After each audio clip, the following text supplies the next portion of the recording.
দেখ ভাই, কিছু একটা কাজ তো খুঁজে বের করতে হবে। এভাবে অলসভাবে ঘরে বসে থাকলে তো আর দিন চলবে না, বল। আরে ভাই, কোচি করে বিন্দাস লাইফ চলে যাবে। অত কষ্ট করে কাজ কাম করার কোনো দরকার আছে? ওইসব আমার পোষায় না। এটা কি বলছিস ভাই? আজ না হয় আমরা সংসারে দুটো মানুষ, আস্তে আস্তে তো লোক বাড়বে তখন। এ দাদা, তুই এত জ্ঞান দিস না তো। তুই ক্ষেত খামারে যেমন কাজ করিস তেমনই কর।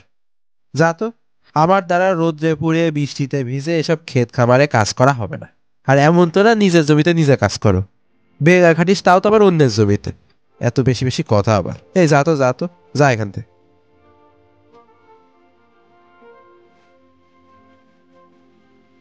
মোড়ল মশাইয়ের কাজ তো শেষ, হাতে কোনো কাজও নেই। ভাইকে বললাম একটু আমার হাতে হাতে কাজ করতে, ও তো কোনো পাত্তাই দিল না। যাই, মোড়ল মশাইয়ের কাছেই একটু যাই।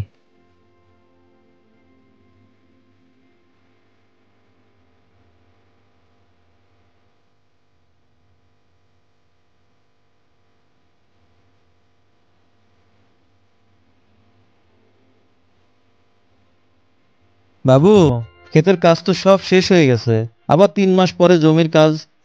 এই 3টা মাস একটা কোনো কাজ দেন বাবু, যে কোনো কাজ, নইলে ভাইটাকে নিয়ে না খেতে পেয়ে মারা যাবো বাবু। হরিহর, আরে এইভাবে হাত জোর করতে হবে না। তুই কেমন কর্মঠ মানুষ আমি জানি, কিন্তু এখন কি কাজ তোমাকে দেবো বলো তো? বাবু, যে কোনো কাজ বাবু, যে কোনো কাজ আজ্ঞা করেন বাবু। আচ্ছা, আচ্ছা, আমাকে একটু ভাবতে দাও। তুমি বরং 2 দিন পরে আমার সাথে দেখা করো।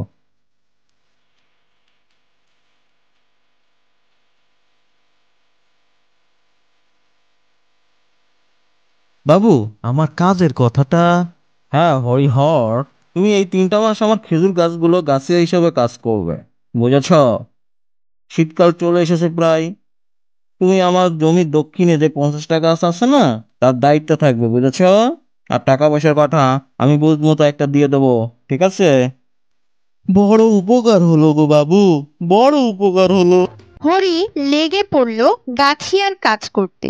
নিয়ম মতো রোজ সে গাছ কাটতো, গাছগুলোর পরিচর্যা করত। এইভাবেই কেটে গেল বেশ কিছুদিন। হরি খেজুর গাছ কেটে যেই কলসি বেঁধে রেখেছিল, খেজুর গাছের সাথে সেই কলসিগুলোতে ধীরে ধীরে খেজুরের রসে ভরে উঠল।